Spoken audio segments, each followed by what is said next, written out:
আসসালামু আলাইকুম। তো কেমন আছো তোমরা? আশা করি আল্লাহর রহমতে অনেকটাই ভালো আছো। আল্লাহর রহমতে আর তোমাদের ভালোবাসায় আমি অনেকটাই ভালো আছি। তো বেশি কথা না কইয়া চলো আমরা কি হয়েছিল সেই রাতের গল্পের আরো একটা পর্ব শুরু কইরা দেই। লিমন বলল, আমি কখন ভুল করছি? সেদিন রাতে তো আমি ঘুমিয়েছিলাম, তারপর তো আমার কোনো কিছু মনে নেই। লোকটা তাচ্ছিল্যে একটা হাসি দিয়ে বলল, তোমাকে অজ্ঞান করে রাখা হয়েছিল কারণ তোমার স্থানে অন্য কেউ খুন করবে আর সেই খুনের দায় পড়বে তোমার উপর। তারপর তুমি হয়ে যাবে নিরুপায়, আর নিরুপায় জীবনে বেঁচে থাকতে হলে তোমাকে আমাদের বসের কথা মেনে চলতে হবে। আমি বললাম, আপনাদের বস কে? লোকটা বলল, সেটা তোমাকে বলা যাবে না, আমাদেরকে যতটুকু বলা হয়েছে ততটুকু তোমাকে বললাম। আর তোমার বাবা মায়ের মৃত্যুর জন্য দায়ী লোকদের মধ্যে 2 জন অলরেডি কবরে চলে গেছে। তোমার অবর্তমানে আমাদের বস নিজেই অন্য কাউকে দিয়ে কাজটা করছেন। তখন লোকটি বলল, তাতে আপনার বসের কি লাভ? লোকটা বলল, তোমার বাবার কাছে একটা স্বর্ণের পুতুল ছিল, তিনি সেটা কোথায় রেখেছে সেটা আমাদেরকে জানতে হবে। লিমন বলল, স্বর্ণের পুতুল? লোকটা বলল, হ্যাঁ। এমন সময় একটা মেয়ে রুমে প্রবেশ করলো, তার হাতে চায়ের কাপ আর নাস্তার ব্যবস্থা আছে। লোকটা তখন মেয়েটির দিকে তাকিয়ে বলল, আমি কতক্ষণ বসের সাথে মোবাইলে কথা বলে আসি, তুমি ততক্ষণে ওকে নাস্তা দাও। আর ভয় নেই তোমার, আমি দরজার বাহিরে আছি, যদি সে পালাতে চায় তাহলে তো। তারপর লোকটা একটা তাচ্ছিলিক হাসি দিয়ে সেখান থেকে চলে গেল। মেয়েটা লিমনের দিকে তাকিয়ে বলল, আমার নাম নাসরিন জাহান, তোমার নাম কি? আমি বললাম, কে আপনি? লোকটি হিহি করে হাসলো আর বলল, আবার কারো নাম হই নাকি? আমি বললাম, হাসবেন না একদম, আপনি কে? আমাকে কেন এখানে আটকে রাখা হয়েছে? মেয়েটি বলল, আমি জানি না, তবে আপনাকে দিয়ে খারাপ কাজ করানো হবে এতটুকু জানি। আমি বললাম, আমার অপরাধ? মেয়েটা বলল, আপনার কোনো অপরাধ নেই, আর ওরা যা করবে সবকিছু অপরাধ। এমন সময় লাল গেঞ্জি পরা লোকটা রুমে প্রবেশ করলো, মোবাইল এগিয়ে দিয়ে বলল, বসের সাথে কথা বলো। মোবাইলটা কানের কাছে নিয়ে অপর পার্শ্বের কণ্ঠ শুনে আমি চমকে গেলাম। বিস্মিত হয়ে বললাম, কাকা আপনি? সঙ্গে সঙ্গে মোবাইলের লাইনটা কেটে গেল। সন্ধ্যা খানিকটা পর লিমনদের গ্রামের মধ্যে প্রবেশ করছে সাজু ভাই, তার সঙ্গে আছে তাদের গ্রামের একটা ছোট ভাই, যার নাম রাজু। রাজুর অনেক শখ, সে সাজুর সঙ্গে যে কোনো একটা মামলার সময় সঙ্গী হবে। যেহেতু এই মামলার মধ্যে রকি বা সজীব কেউ নেই, তাই রাজুকে নিয়ে আজকে এসেছে। নিজের বাইক না নিয়ে সাজু ভাই এসেছে, কারণ বাইক আনলে সমস্যা হতে পারে। লিমনদের বাড়ি গিয়ে সে গোপনে আস্তে আস্তে বাগানের মধ্যে প্রবেশ করলো। চারিদিকে তখন এশার আজান দিচ্ছে। বেশ কিছুক্ষণ পর সাজু সেখান থেকে বের হবার জন্য উঠে দাঁড়ালো, কিন্তু এখানে আসার কোনো কারণ বুঝতে পারলো না রাজু। হঠাৎ করে সেই অন্ধকার বাগানের মধ্যে কারো কথা শুনতে পেল। কিছুক্ষণ মনোযোগ দিয়ে শোনার পর হঠাৎ সেই ফিস ফিস করে বলতে থাকা স্থান থেকে একটা জোরে কাশি বের হলো। সেই কাশির শব্দ শুনে সাজু বিড়বিড় করে বলল, চেয়ারম্যান সাহেব। বাগানের মধ্যে চেয়ারম্যান সাহেবের কাশির শব্দ শুনে থমকে গেল সাজু ভাই।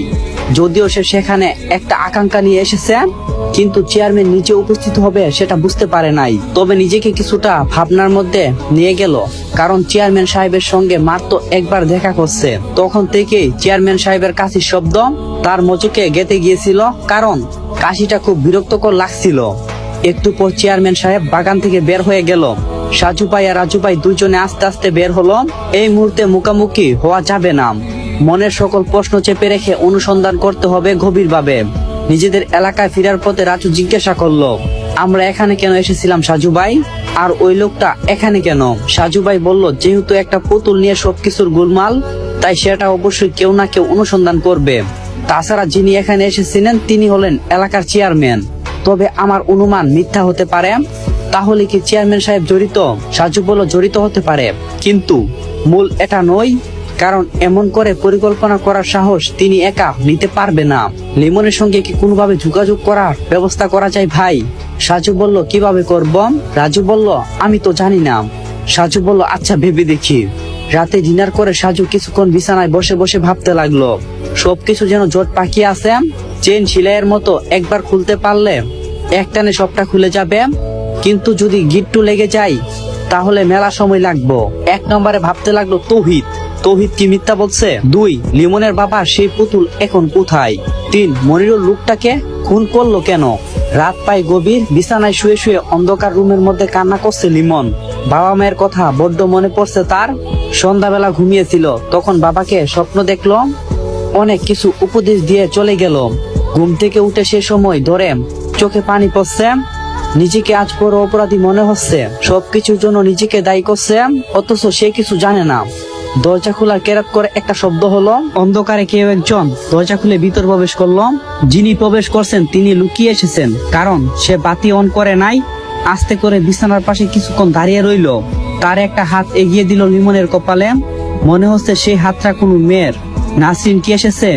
লিমনের কপালে হাত দিয়ে কিছু বুঝতে চেষ্টা করলো, কিন্তু গলার কাছে হাত পড়তেই গাল ভেজা অনুভব করলো মেয়েটা। আস্তে আস্তে করে বলল, নাসরিন কি এসেছে? লিমনের কপালে হাত দিয়ে কিছু বুঝতে চেষ্টা করলো, কিন্তু গলার কাছে হাত পড়তেই গাল ভেজা অনুভব করলো মেয়েটা। আস্তে আস্তে করে বলল, আপনি কি জেগে আছেন? লিমন বলল, হ্যাঁ জেগে আছি, কিন্তু আপনি এত রাতে এখানে কেন? কি হয়েছে? নাসরিন বলল, দিনের বেলা স্বাধীনভাবে আসতে পারি নাই, তাই রাতের আধারে লুকিয়ে এসেছি। লিমন বলল, আপনারা খুব খারাপ, আপনাদের সঙ্গে কথা বলতে ইচ্ছে করে না। নাসরিন বলল, একটা প্রশ্ন করব? লিমন বলল, করেন।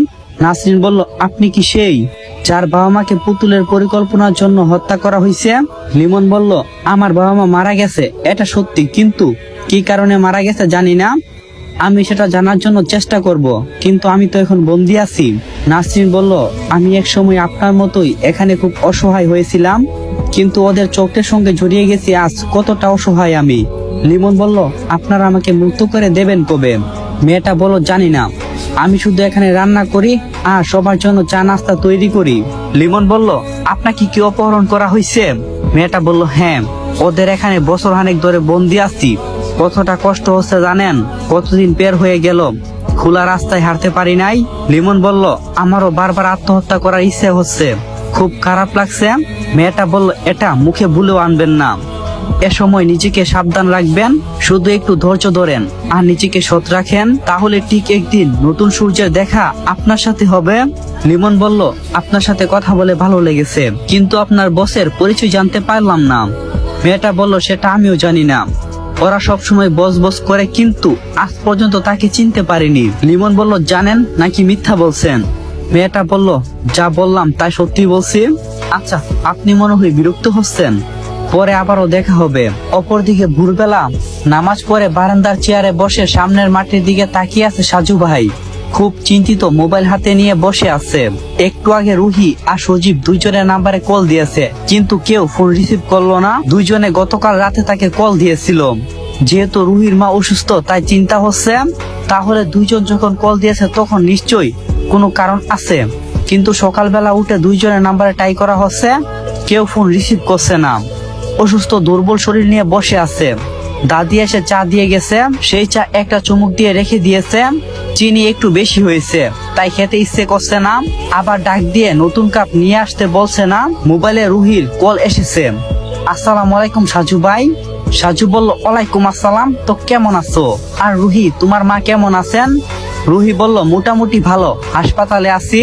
সাজু বলল, গতকাল রাতে তুমি কল করছিলে আর সজীবও কল দিয়েছিল, কিন্তু আমার শরীর খারাপ, তাই মোবাইল সাইলেন্ট করে ঘুমিয়ে গেছিলাম। রুহি বলল, আপনি কি বেশি অসুস্থ? গতকাল রাতে সজীবকে আপনার কথা জিজ্ঞাসা করছিলাম, তখন সজীব বলল আপনি অসুস্থ, আর সজীব আপনাকে কল দিয়ে আমাকে কল করছে। যখন বলল আপনি কল রিসিভ করেননি, তখন আমারও অনেক চিন্তা হচ্ছিল। এদিকে আপনি গতকাল গল্প পোস্ট করেন নাই। সাজু বলল, তুমি কি গতকাল বসে গল্প পড়ছো? রুহি বলল, তাহলে তো পোস্ট করার সাথে সাথেই একটু সুযোগ করে পড়া শুরু করি, কিন্তু গতকাল পোস্ট করেন নাই, মেলা মেলা মন খারাপ। আর আমারও কিন্তু মেলা মেলা মন খারাপ হয়ে যাইব যদি তোমরা ভিডিওতে বেশি বেশি কফিলিং আর রিপোস্ট না করো। তো বেশি কথা হয়ে গেছে, তো গল্পে চলি আবার। সাজু বলল, নতুন মামলার মধ্যে এমনিতে একটু ব্যস্ত, আবার তাছাড়া অসুস্থ। রুহি বলল, বুঝলাম, সেজন্যই সজীব ভাইয়ের সাথে কথা বলে আপনাকে কল দিছিলাম, কিন্তু আপনি কল রিসিভ করেননি। আর আমার মায়ের জন্য দোয়া করবেন প্লিজ। সজীব বলল, সবসময় দোয়া করব, আর আমি ঢাকা থাকলে অবশ্যই দুবেলা দেখা করতাম। রুহি বলল, সজীব বলছে সে আসবে। সাজু বলল, সজীবের এখন ছুটি নেই। রুহি বলল, হ্যাঁ ভাই, তবে বলছে যে বৃহস্পতিবারের রাতে বাসে করে আসবে, সারাদিন হাসপাতালে থেকে আমাকে বিকালে নিয়ে চলে যাবে। সাজু বলল, বাবা, রুহি আর সজীবের কি অসাধারণ প্রেম।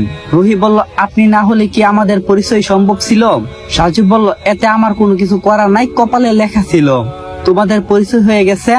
সেখানে আমি কেবল উছিলাম। তবে দোয়া করি দুইজনে বিয়ে করে সারা জীবন একসঙ্গে যেন ভালোবাসা নিয়ে থাকতে পারো, সকল বিপদের দিনগুলোতে যেন ধৈর্যের সঙ্গে অতিক্রম করতে পারো, সেই শুভকামনা রইল। রুহি বলল, মেলা মেলা ধন্যবাদ সাজু ভাই। সাজু বলল, হা আর কোনো কিছু দিতে হবে না। সকাল 9টার দিকে দারগা সাহেব কল দিয়ে বলল, সাজু সাহেব একটু আগে তৌহিদকে ছেড়ে দিয়েছি, সে এখন জেলের বাইরে, তাই তার দিকে একটু লক্ষ্য রাখবেন। তারপর সাজু পারভেজের নাম্বারে কল দিয়ে তৌহিদের নাম্বার নিল। আর তৌহিদকে যখন কল করলো তখন তৌহিদ বাসের মধ্যে বসে আছে। তৌহিদ বলল, হ্যালো কে?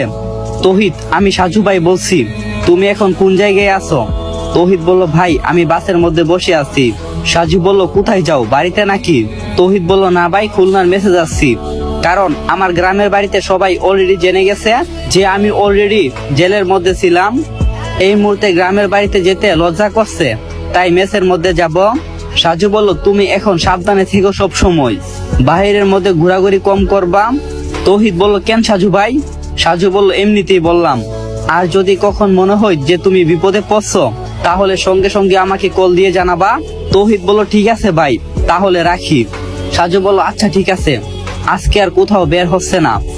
তাছাড়া যেহেতু লিমনের গ্রামের বাড়িতে গিয়ে তার জন্য অনুসন্ধান করা নিষিদ্ধ, তাই নতুন কোনো উপায় এর মাধ্যমে সে নতুন গ্রামে প্রবেশ করতে হবে। আসরের কিছুক্ষণ পর সাজু নিজেদের পুকুর পাড়ে হাঁটছিল। এমন সময় তৌহিদ কল দিল। সাজু খানিকটা অবাক হয়ে কল রিসিভ করলো। তৌহিদ কল দিয়ে বলল, সাজু ভাই আমাকে ক্ষমা করবেন প্লিজ। সাজু বলল, মানে কি হয়েছে হঠাৎ? তৌহিদ বলল, আমার মনে হয় ওরা আমাকে শেষ করবে, আমি পুরোপুরি নিশ্চিত। সাজু বলল, কে খুন করবে? তৌহিদ বলল, আমি তাদের চিনি না, আমার সঙ্গে শুধু দুইজনের দেখা হয়েছে, তারা সেই রাতে ছিল, কিন্তু তাদের দলের নেতা আমি চিনি না। সাজু বলল, কোন রাতে? তখন তৌহিদ বলল, যে রাতে মনির ভাইয়ের গুম হয়েছে। সাজু বলল, মানে? তৌহিদ বলল, আমি আপনার সঙ্গে মিথ্যা বলছি, সেদিন জেলের মধ্যে। সাজু বলল, তাহলে সত্যি কি? সে রাতে সবাই ঘুমিয়েছিল, দুপুর বেলা পুকুরে জাল ফেলছে, মাছ ধরা হয়েছে, তাই কাদা আর পানি খানিকটা জমেছিল, সেই কাদা দিয়ে হাঁটার সময় পিছলে পড়ে যায় সাজু ভাই, হাত থেকে মোবাইলটা ছিটকে পড়লো পুকুরের মধ্যে। সোজা হয়ে দাঁড়িয়ে আফসোস করতে লাগলো। এ সময় বৈশাখ মাস, পুকুরে সকল পানি সেচে নতুন করে কাটানো হয়েছে অনেক গভীরতা, তাই সেখানে মোবাইল কতটা গভীরে গেছে আর কোথায় গেছে তার কোনো অনুমান করতে পারছে না সাজু ভাই। তৌহিদের কাছ থেকে গুরুত্বপূর্ণ কথা শোনা হলো না, তার আগে মোবাইলটা পানিতে পড়ে গেল। দাদাকে বলে দুইজন লোককে এনে তাড়াতাড়ি পুকুরে নামানো হলো। তারা প্রায় ঘন্টা খানিক ধরে নাকানি চুপানি খেয়ে উদ্ধার করতে পারলো না। মাগরিবের আজান দিছে চারদিকে।